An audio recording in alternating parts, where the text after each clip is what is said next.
La population en Afrique est celle qui se développe le plus rapidement. Selon nos estimations, entre 2015 et 2050, elle représentera la moitié de la population mondiale. L'espérance de vie à la naissance a surtout augmenté en Afrique. Elle a gagné 6 ans en moyenne au cours de la dernière décennie. Car l'Afrique n'est pas seulement le continent des migrations et des crises, c'est un continent d'avenir. C'est aussi à ce titre que nous ne pouvons pas le laisser seul face à ces défis démographiques, climatiques, politiques. Nos entreprises, nos étudiants, nos chercheurs, nos artistes doivent s'y intéresser. J'étais marié en Côte d'Ivoire. Je suis venu après au Mali. Et à partir d'un poste aux Nations Unies, j'ai parcouru pas mal de pays, dont la RDC. Ce continent n'a rien d'un continent maudit. Ce continent n'est un péril pour personne. Il n'y a pas de risque d'invasion. Ce continent a tout ce qu'il faut pour garantir la nourriture, la santé, l'éducation et à ses peuples. Je me souviens, moi, de mon premier voyage en Côte d'Ivoire, les fruits, tout était, les forêts. Et ceux qui connaissent l'Afrique savent que c'est les Afriques. Mais comment se fait-il que des ressortissants de ces différents pays se retrouvent tous comme un seul homme dans le désert, au Maroc, en Libye, en Méditerranée et ici, où on les regarde en chien de faïence? Comment? Est-ce que les 54 pays africains ont tous échoué? Est-ce que c'est tous des pays faillis? Est-ce qu'on est des maudits? Ou alors la race noire, on est inférieur, on ne sait pas se développer. C'est ce qu'on nous a dit dans le discours de Dakar. Moi, je me dis, il y a les questions fondamentales. La survie de l'humanité. Il ne s'agit pas que de l'Afrique, mesdames et messieurs. Il s'agit de la survie, de notre survie aujourd'hui. Parce qu'après avoir écumé le continent, et la planète, quand on nous dit que l'Afrique c'est la dernière frontière, cela veut dire qu'ils sont prêts à aller beaucoup plus loin et plus vite en Afrique dans l'œuvre de destruction et qui a créé les situations qui prévalent aujourd'hui, qu'il s'agisse du climat, du lien social, du chômage, de la pauvreté, la précarité, les retraites. Ils sont déterminés à planétariser davantage ces solutions qui ne marchent pas. Alors pourquoi je dis que quand je me rends compte que mes initiatives citoyennes modestes, ce que vous dites, que nous avons essayé, mais nous sommes inaudibles. On est inaudibles parce que tout ce qui ne permet pas aux entreprises transnationales est de réaliser des retours jutés sur investissement. Et écoutez-moi bien, la guerre fait partie de ces investissements. La guerre, c'est du business. La guerre nécessite, il y a des retours sur investissement dans la guerre. C'est pour ça que quand on vous parle de paix, je suis désolé, j'ai regardé de nos chaumières, on regarde ce qui se passe ici, et quand j'ai vu la commémoration qui aurait dû, et vraiment, ça a été une telle boucherie qu'on se dit que la conclusion devait être le devoir, vraiment, sans ruser, sans tricher, et de faire taire les armes. Mais quand on voit qu'à l'issue d'un tel processus et d'un forum de Paris sur la paix, on vient vous parler d'une armée européenne contre qui? Quand c'est l'Europe qui envahit, quand c'est l'Europe qui a détruit la Libye, quand c'est l'Europe qui s'est invitée au Mali, personne ne lui a demandé de venir au Mali, je vous le garantis. On continue, on vous laisse entendre que Serval, c'était à la demande du président malien, je vous dis non.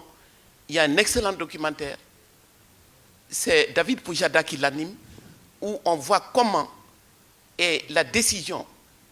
La France est au Conseil de sécurité quand même. La décision d'intervenir au Mali, en fait, était prise depuis 2010. Il fallait, face aux BRICS, la Chine, la Russie, il fallait absolument reprendre pied dans le précaré français.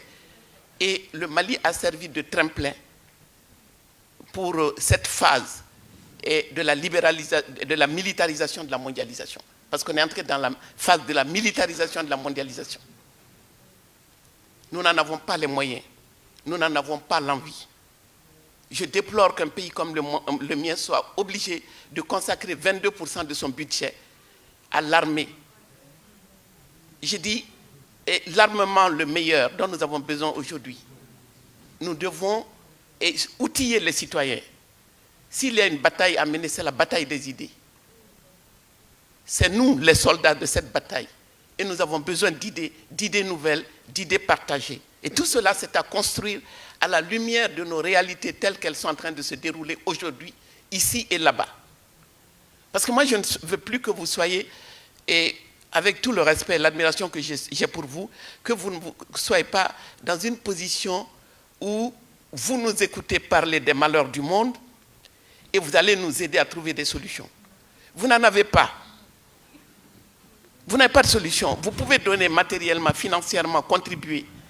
Mais les solutions les meilleures viendront des peuples eux-mêmes, des peuples avisés, organisés, mobilisés.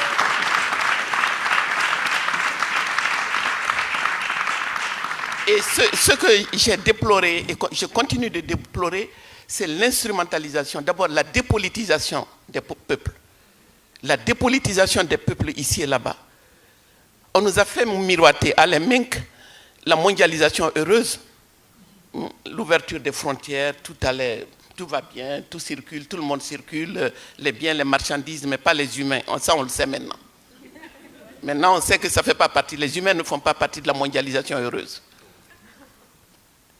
Et quand on a expérimenté ça, il y a 4, 5, 10 ans, certaines erreurs étaient acceptables. Maintenant, nous n'avons plus le droit de nous tromper.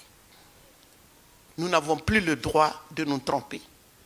Parce qu'ici, on vous trompe en disant, on les aide. Bon, si vous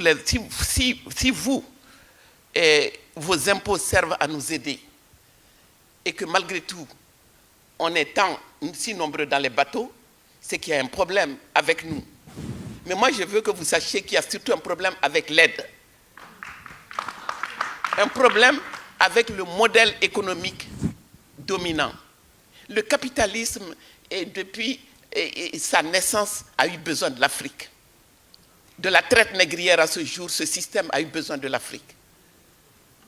Ce système ne peut pas se passer de l'Afrique.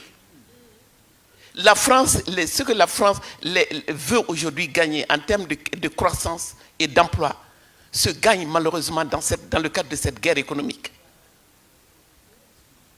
Donc, les gens de la droite conventionnelle le savent, les conservateurs le savent. Ils savent très bien que ce continent immense de 30 millions de kilomètres carrés, avec toutes les ressources naturelles stratégiques dont ils ont besoin, c'est là-bas qu'ils peuvent aller chercher et la compétitivité va se gagner là-bas.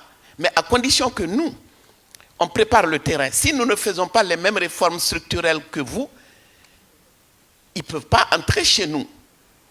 Donc il faut que les politiques d'ajustement structurel, que nos dirigeants mettent bien dans leur tête que tout ce qu'ils ont à faire, c'est de réformer. Et les mêmes réformes qu'on vous inflige aujourd'hui, dont vous ne voulez pas, on va nous les infliger à nous, mais tout passe comme une lettre à la poste, parce que personne ne comprend. La télévision, nos télévisions, c'est comme la mondialisation heureuse, c'est les télévisions du bonheur. On chante, on danse à longueur de journée. Et on s'est mis à faire des novellas, il faut voir, des histoires d'amour à l'eau de rose, et la dépigmentation, les cheveux longs, ongles longs, faux style, tout est faux. Tout est faux, mais parce que c'est comme cela, la dimension psychologique, le miroir qui nous a tendu.